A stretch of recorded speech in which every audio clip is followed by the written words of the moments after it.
In this video, let's take a closer look at the story of Gabby from Toy Story 4. She is this old-fashioned pull-string doll from the 1950s, which means she's been sitting around for over 60 years in an antique store. Now, here's the sad part. When she was made, her voice box was broken. That means she couldn't say the fun phrases she was supposed to say when a kid pulled her string. I'm Gabby, and I love you. Because of that, no kid ever wanted to take her home or play with her. Imagine being stuck on a shelf for decades, feeling all forgotten and lonely while you watch other toys get picked up and loved. That's Gabby's whole world. Her biggest dream and purpose is simply to be loved by a child, which is what every toy is supposed to experience. But because she can't talk like she's meant to, she's never had that chance. That rejection and feeling left out are what drive everything she does throughout the movie. Even though she's stuck in the antique store, she doesn't just sit there quietly. She actually runs things with a group of ventriloquist dummies called the Bensons. These guys don't talk, but they act like her gang. They serve as her bodyguards and do her bidding, helping her try to get what she wants. They're a little creepy but also kind of loyal to her, making Gabby much more intimidating than you'd expect from an old doll.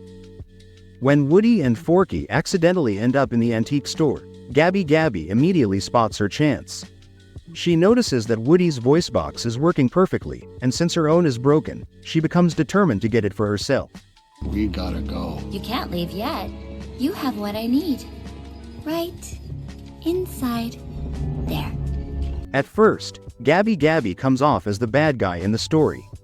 She uses her creepy ventriloquist dummy gang to hold Forky hostage and basically forces Woody into a corner. She wants to take Woody's voice box so she can finally be able to talk like she's supposed to. She's convinced that if she can just have a working voice box, she'll finally be good enough. Her biggest hope is that a child will choose her and love her, just like all the other toys.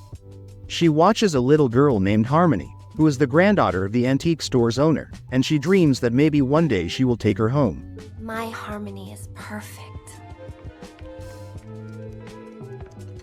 But all this time, Gabby feels invisible and rejected because she can't speak or play like the other toys. When my voice box is fixed, I'll finally get my chance. The turning point in the story comes when Woody shows something really special. He understands better than anyone just how desperately toys need a child to love them. It's what gives their lives meaning. So, Woody makes a huge sacrifice.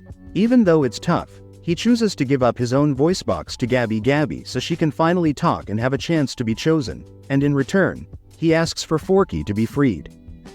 After she gets the voice box installed, she can finally speak the phrases she was always meant to say.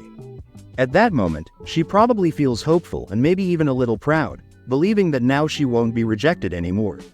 She thinks that finally, she'll be picked by a child and get the love she's been waiting for her whole life.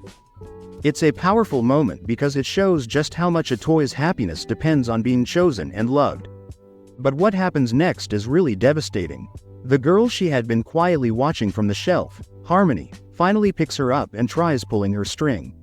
Everything seems to be working perfectly, and her voice box speaks just like it was supposed to. But then, out of nowhere, Harmony just drops her and walks away like she doesn't care. No excitement, no interest, nothing. Even though Gabby could finally talk, she still got rejected.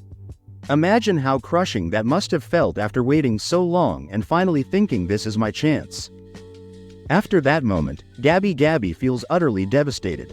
She's almost ready to give up on her dream of being loved by a child. In fact, she even offers to give Woody back his voice box, like she's saying, "Here, you deserve it more than me." But Woody, having gotten to know her and understand the sadness and loneliness she's been carrying for decades, says no. You can have your voice box back. I don't need it anymore. Oh, yes, you do. Harmony wasn't your only chance, Gabby, but we have to hurry. Come on. Instead of giving up, he encourages her not to quit. He reminds her that Harmony isn't the only kid in the world. There are lots of children out there who need a toy just like her. It's a small moment of hope that sparks a change in Gabby. Then, near the end of the movie, everything changes for her in a big way.